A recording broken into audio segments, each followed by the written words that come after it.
Good morning, everybody. I'm back once again. God is still speaking through visions and dreams. Yes, He is. He's still speaking through visions and dreams, through His Word, through the preacher, through children, through nature, through life. He's speaking all the time. Do we have ears to hear? Do we have ears to hear?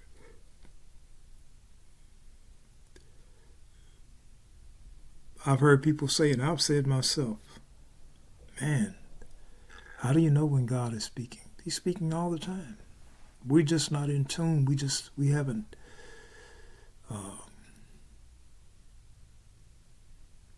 got in on His channel, okay? But He speaks all the time. We just, most of the time, we're just not listening. And to be honest, some of us we don't want to hear, because we know He's going to tell us to do what's right. Okay, I want to talk to you this morning about the abomination of desolation. The abomination of desolation. Now, I'm gonna talk to you, and I'm going to share with you what I believe God has given me over the years about the abomination of desolation. I'm not going to just sit here and read the writings on the page of the book like we have gotten over the years, and like we so often get still. Somebody just, they talk about the abomination of desolation, they only read what's on the page of the book. I mean, that's okay, but I'll need somebody to explain this stuff, okay? For example, I used to read, we shall be changed in a moment, in a twinkling of an eye, and we shall be changed from mortal to immortal, from corruption to incorruption. Okay, I understand all that. I understand what you're reading, but do you have any spiritual insight in what you just read? Okay, can you explain this? Can you give me some detail about corruption in the body and incorruptible, raised incorruptible? Can you give me some detail about living as a mortal and living as an immortal? Okay? Can you give me some detail about being changed in a twinkling of an eye? Can you give me some detail about the new glorified body? Okay? I can just read it on the page, but I need some spiritual insight, some divine insight, divine revelation. Okay? All right? So that's what I'm going to try to give you this morning, some spiritual divine insight and revelation on the abomination of desolation. All right? All right. The abomination of desolation. You'll find the abomination of desolation in Ezekiel, the 8th chapter. Okay? It's explained in Ezekiel, the 8th chapter. It's also explained, the abomination of desolation is revealed and explained in the crucifixion of Christ, when Christ was crucified. So I'm going to try not to forget anything. I'm going to try to take my time. Hopefully I don't take too long.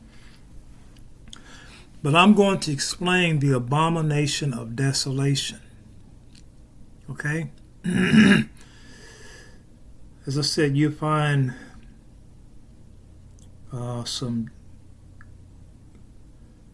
clarity on the abomination of desolation in Ezekiel, the 8th chapter, 2 Thessalonians 2 and 4, Revelation 13 and 6, and the crucifixion of Christ. Okay?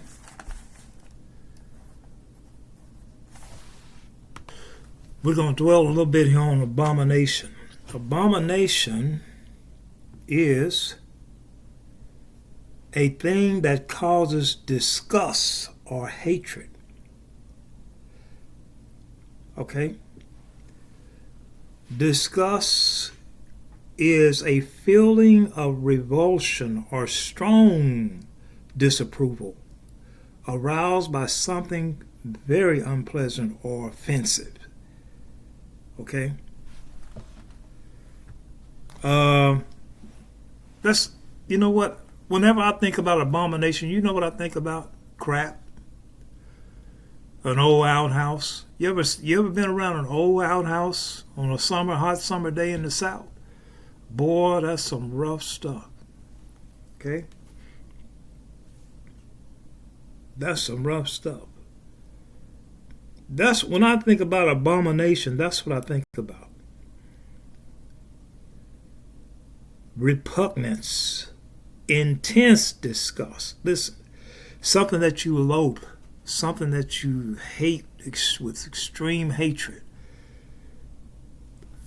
I'm going to give you some idea what abomination is, man. Abomination, if you were to take the house that you live in right now, it's comfortable, it smells good, it's clean, you can lay down anywhere, you can eat anywhere. But if someone were to take Johnny on the spots, you know the Johnny on the spots with the outhouses, take some old outhouses, you guys see a pig pen. You ever smelt a pig pen in the South? Man, I mean a real pig pen, a real one. I'm not talking about these cityfied pig farms. I'm talking about a real pig pen, man. That thing stinks for miles. You could smell that thing for blocks, and it stinks terribly.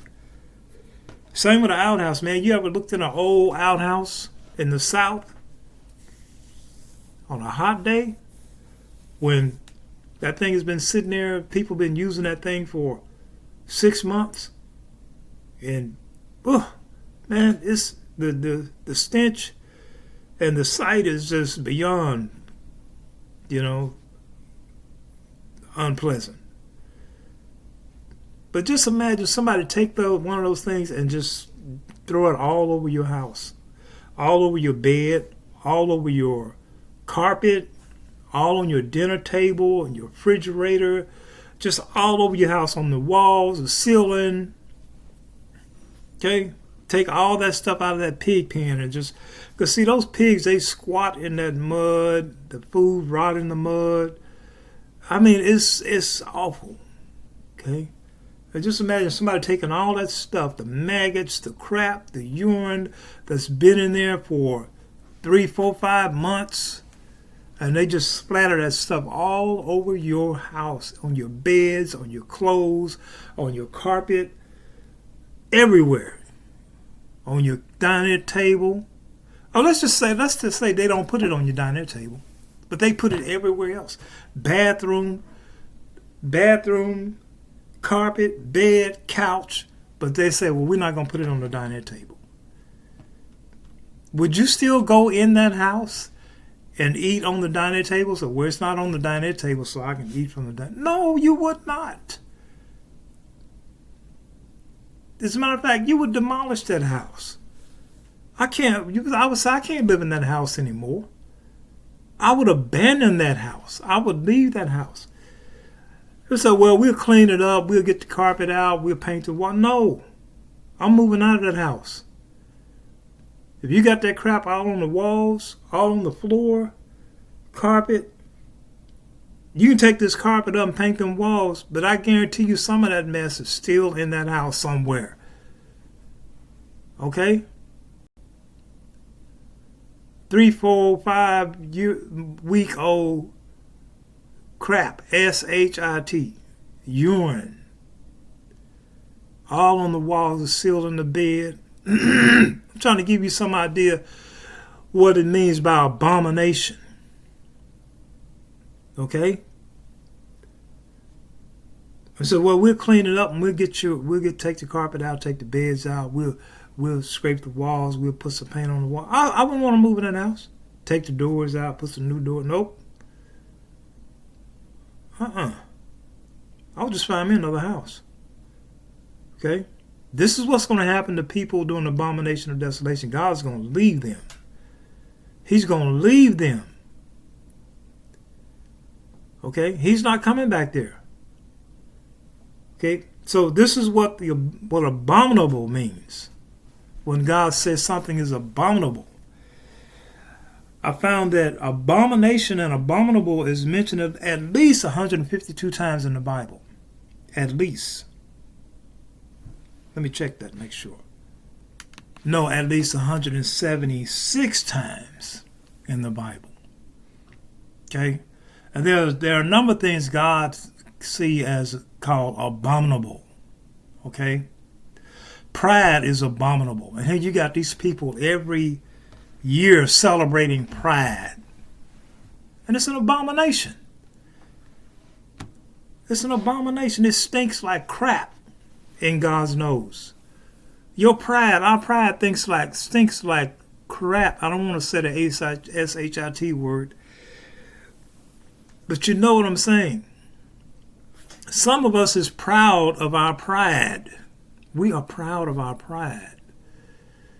When anybody say, yes, he's a proud man, we even act even prouder. We hold our head up, stick our chest out. God says, I hate pride. That's what God said. He said, I hate pride. And he says, the proud person, I'm going to bring you down, all the way down. That's what the Bible says. I'm going to bring you down like he did Lucifer. He said, I'm going to bring you down to the sides of the pits in hell, and maggots are going to crawl on you because you are an abominable thing. You are an abominable person. And maggots, the maggots are going to be your bed. You're going to be covered with maggots because maggots are an abominable thing, right? Maggots and stench, man. Hope y'all getting this. Pride, God hates pride. People that hold to their pride and won't seek to be free from pride. God said, I'm going to bring you all the way down. He said, I hate pride. I hate it. And you got these people parading pride. Every year they got, what is it? Pride, what they call that? It's the gays, the sodomites. The sodomites celebrate Pride Week. Pride Week. And if that ain't bad enough, now they call themselves sodomites. We are gay. God said that's an abomination. He said that's an abomination. I mean, they got double trouble. God hates pride. It's an abomination. He hates a man sleeping with another man as a woman. That's an abomination. Now they got double trouble. They just, every time they make a move, now then they take the rainbow, they desecrate it. Okay? The rainbow stand for, it was a symbol that God would not judge the world again with water. But this time he's going to judge with fire. Okay? You don't believe me? Go to the book of Revelation and you see where God is sitting on the throne, and over his head is a rainbow. And this time he's judging with fire. Every time them people, them sodomites and them lesbians open their mouth, make a move, they just condemn themselves. They just worsen things for themselves. Yeah, the rainbow in the beginning of the Bible was a symbol that God was a promise that God said, I'm not going to destroy the earth again with water anymore. That was a sign of promise, the rainbow, because they were being judged for their sins. Sodomy is a sin. Pride is a sin. But now if you go to the book of Revelation, Revelation 4 and 3, where you see God is sitting on the throne, here he has another rainbow. And now he's getting ready to judge the earth. Okay? He's getting ready to judge the earth. And now it's going to be with fire and many other things. Okay? So, pride is an abomination. Homosexuality, sodomy is abomination. Adultery is an abomination. Okay? It's like an old outhouse has been slung all through your house and got that stuff all over your bed, couches. Ain't nobody gonna stay in there no more. Okay? It's an abomination. It has become abominable. All right? It's no I don't think it's a coincidence that Obama's name is Obama either. Y'all, man, y'all, boy, I'm telling you, there's some stuff going on. There's some stuff going on in this world. We will be shocked to find out. His name is Obama. But anyway, I'm not going to get into that. But it would be an abomination for somebody to splatter that kind of stuff all over your house, in your house. You wouldn't want to stay there no more. Because it would be something that you hate. Okay, you got to have a strong hatred for. And I took up 15 minutes already just talking about what abomination is. I'm telling y'all what's coming. Okay, what's coming. I know this doesn't interest everybody. If it don't interest you, just find something else that does. But this is what God has given me to talk about and teach about. And so this is what I'm going to do. So an abomination is something that God hates, has a very strong hatred for.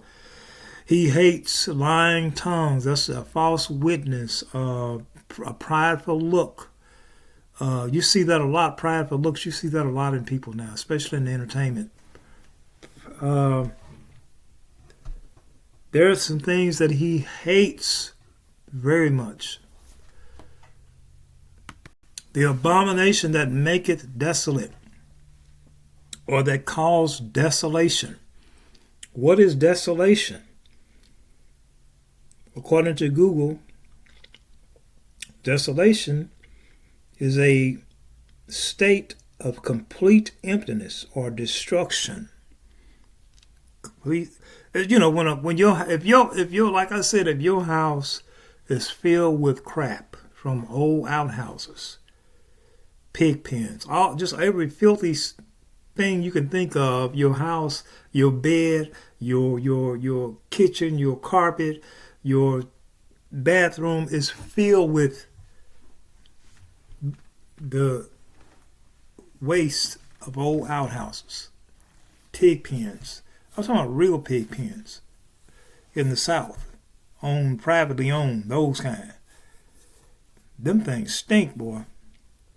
If your house is filled with all this stuff, it will cause this house to become desolate.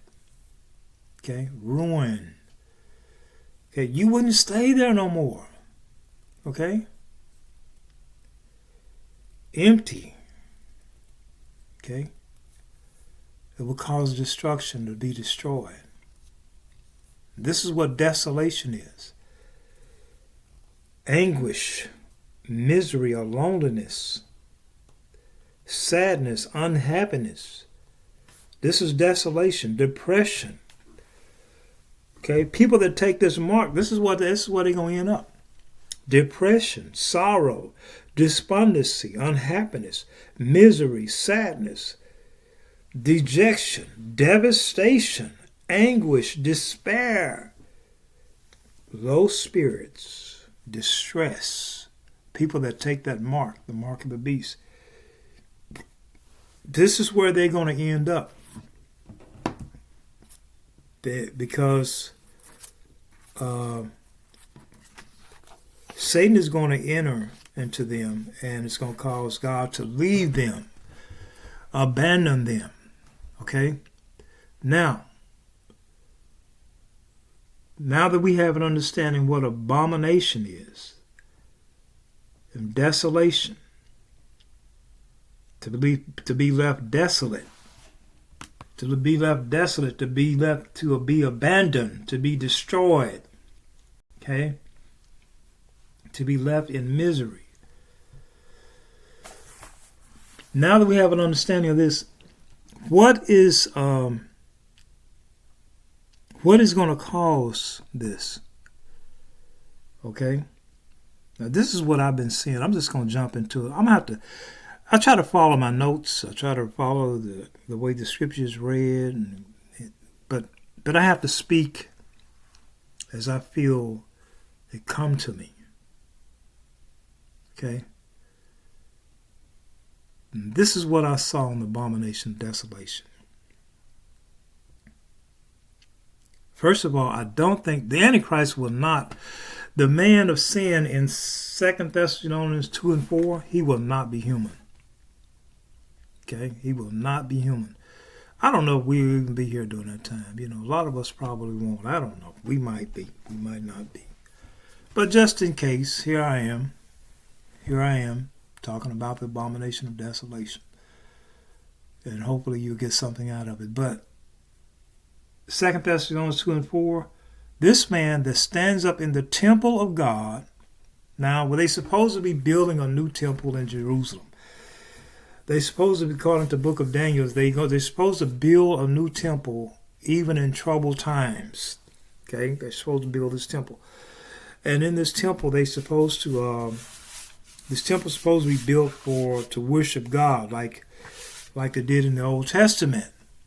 When they had the temple in Jerusalem before Jerusalem was destroyed, they had this temple there, the temple where Christ went in and he threw out the money changers and overturned the tables, that temple. Well, they're supposed to be building another one of those in our lifetime.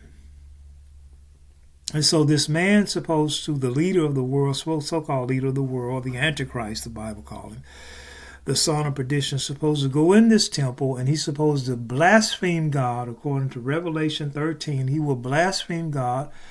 Also in the book of the book of Daniel, I forgot what chapter exactly, where I think it's 7 or 9th chapter. He's going to blaspheme God, blaspheme the Most High God and the saints of God, which is an abomination. Okay? He's going to declare himself to be God. Okay? He's going to declare himself to be God. All right? Which is an abomination. See, an abomination, this is what's going to happen. Every abomination that's listed in the Bible is going to take place in that temple. Okay? It's going to take place in that temple. Every abomination, pride, homosexuality. You see homosexuals, they in the church now. Kissing. 2 men kissing in the church. In the pulpit. Getting married. Oh, you're going to see some stuff. You're seeing abominable things now in the temple now. Okay? When you see 2 men kissing each other outside on the street, they're not in no church. That's the temple being defiled. That's an abomination in the temple of God. We are the temple of God. Our bodies are the temple of God. It's an abomination right now. Okay? But this man is going to go into the temple of this new temple that they build in Jerusalem. He's going to declare himself to be God. He will be a homosexual. He will promote homosexuality. The Bible said he will not have any desire for women. Okay? But the Antichrist that I saw looked like the women was really crazy about him. Really crazy about him. And what I saw, people would wait up all night long just to hear what he had to say. They'd be watching TV.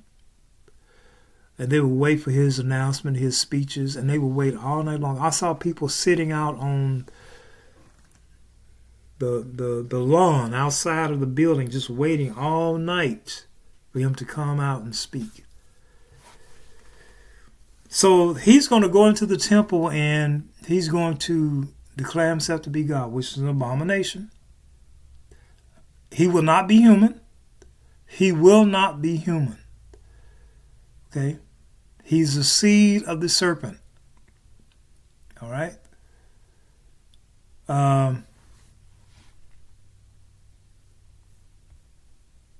Okay, he's the seed of the serpent.